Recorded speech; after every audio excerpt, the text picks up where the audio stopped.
So most of you know me on Instagram as a car photographer. That is my day job. I shoot for car brands.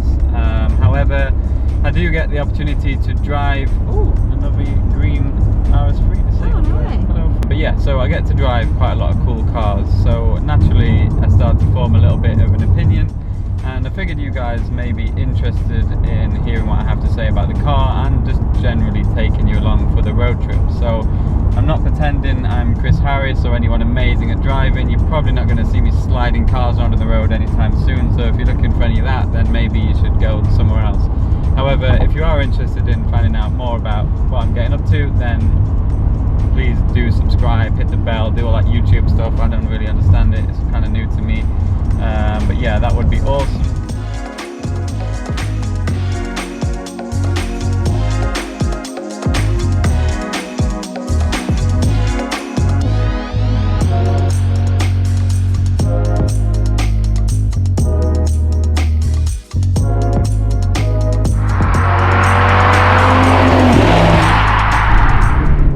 So after 750 miles on the RS3 and mainly motorway, we figured we should probably go and drive some fun roads. So we basically had a little quick scroll on Google Maps, found some wiggly bits, headed to the mountains and see what we could find.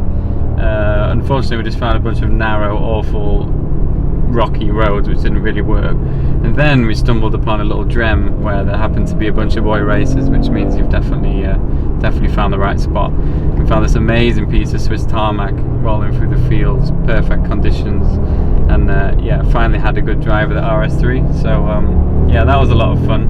Georgina would probably disagree as a passenger, but anyway. And yeah, it was nice to finally see what the car was all about. It feels very, very capable, very, very fast, and there's loads of grip on these Pirelli winter tyres, which is great this time of year when it's still a little bit cold.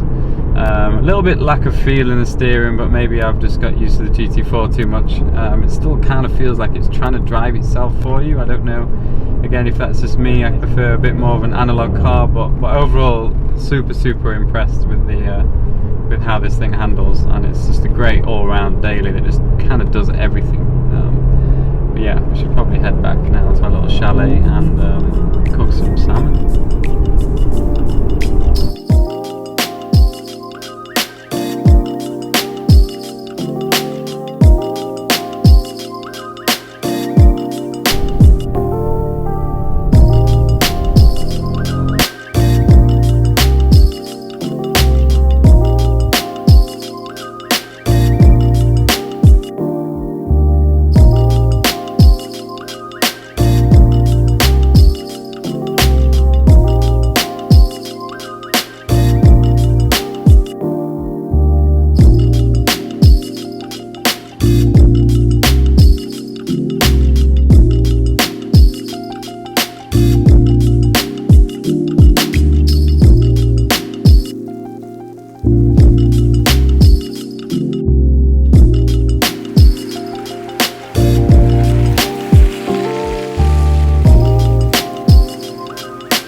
Well, I wanted to find some snow, and we have definitely found some snow. So it's interesting to see how the RS3 performs with the Pirelli winter tyre. So far, incredibly good. I'm very impressed. Obviously it's four-wheel drive, but it's pretty deep snow that not many people have really driven on. So yeah, performing very well. Feel quite comfortable in it, which is great. And just going to see how far we can get and see what happens.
I figured I'd maybe just kind of sum up my thoughts on the car really. After already doing over 1,000 miles in the car, I feel like I've kind of weighed up a bit of an opinion about it. Overall, this car has been absolutely brilliant.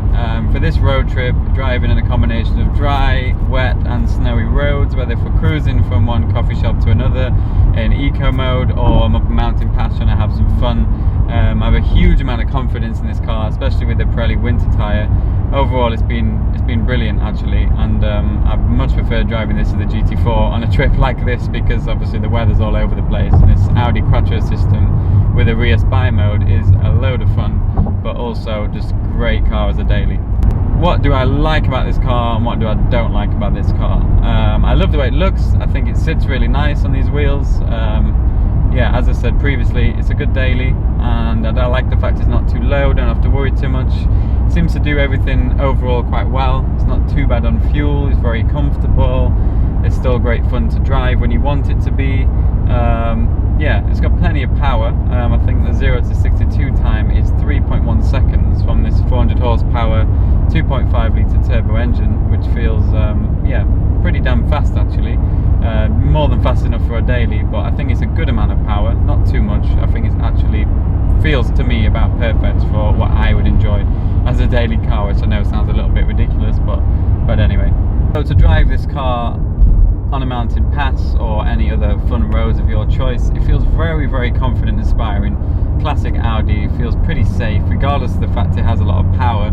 I feel like whether if you're an amazing driver or a pretty average driver like myself, you can very confidently wiggle down the road at some pace, whether if you're paying attention or not, to be honest.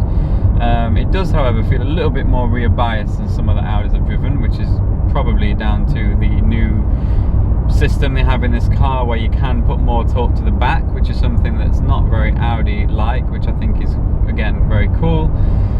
The steering's a little bit numb, but it's kind of the way all cars are going, the electronic steering these days, but it still feels very great. I mean, you're just turning any turns, but there's a bit of a lack of feel from the steering. Gearbox, nothing much to say really. It changes gear when you want it to, and changes okay. It's not good, not bad, it just feels average. The suspension on this car I think is brilliant. It doesn't sit too low, which is definitely useful if you're daily in the car. I don't have to worry about getting onto the Euro tunnel or, you know, entering a multi-story car park or something. However, it does feel it's stiff enough that it handles very well, but it also deals with bumpy roads very well. I think it's a perfect blend of kind of soft and comfortable, but hard enough that it turns. It just, I feel like the Audi have kind of nailed it on that one. It feels very, very good actually. So there's a couple of things I'm not a huge fan of in this car. My initial impressions when I got inside is there's some really cheap, not so nice materials, which for a £58,000 car, I don't feel like it feels much nicer inside than the normal A3, other than this carbon dashboard piece across the middle here. So I think Audi could have done something a little bit nicer there, personally. Other things I don't like about the car, the adaptive cruise control has a bit of a mind of its own. Every time I drive past a slip road with a lower speed limit, it starts braking, which causes some confusion for everyone behind me. And the active steering, the lane control, is a little bit too active. Sometimes you're nowhere near the line and it starts trying to turn for you. You can turn this off in the menu system, however, every time you get back in the car, it seems to reset, and you have to do it every time, which obviously you kind of forget, and then it's a little bit frustrating. Maybe you can turn this off, maybe, I'm not 100% sure, but yeah, that kind of annoys me a little bit. Other petty things I'm not too keen on. The volume control is some weird plastic touchscreen button thing. Not really sure what's happened there. It seems like a lot of cars these days are going to these new touchscreen buttons. I personally much prefer the old little aluminium machined dials, you know, something you can actually touch and feel, and it has clicks, and just, yeah, maybe I'm just a bit old school, but I'm not a huge fan of these new buttons. I don't know if it's a cost saving thing or what, I'm not really sure, but yeah, I kind of prefer the old buttons basically. But yeah, not a huge lot to say on the negative side of things really. Overall, I very much like the new RS3. Would I buy one? Probably not. £58,000 is a lot of money, and I suspect there's difficulties getting hold of them, which is why the Auto Trader price is £75,000, which is a hell of a lot of money, and I would rather spend that on something else personally. However, would I like to own this car? yes, very much. I really like it as a daily car that's still fun. I think this would be brilliant. Or if you had one parking space or one garage, you needed a car to do everything, I think this would be a brilliant option, to be honest. It is impressive how well it does a bit of everything. So yeah, overall, really like the new RS3. And a huge thank you to Audi UK for supplying it for this week. Sorry I've done so many miles, but at least it's been used. And a huge thanks to Pirelli UK for making the trip possible and keeping us safe with these winter tyres in awful conditions. We would probably be in a ditch somewhere off the side of a cliff without them. So yeah, again, huge thank you to Pirelli UK. And yeah, if you've enjoyed this video, please subscribe, like, press the bell, whatever other YouTuber stuff is. I don't really know, I don't really do YouTube, as you know, but there is some cool things coming up. I'm going to Sardinia tomorrow with Aston Martin for the DBX 707 launch, so that should be cool. Probably more snowy conditions. I think the weather's a little crazy in Sardinia right now, so yeah, if you want to see what happens over there, then yeah, come back for more, basically. So yeah, for now, that's it. I'm going to continue this 11-hour drive home and see you in Sardinia.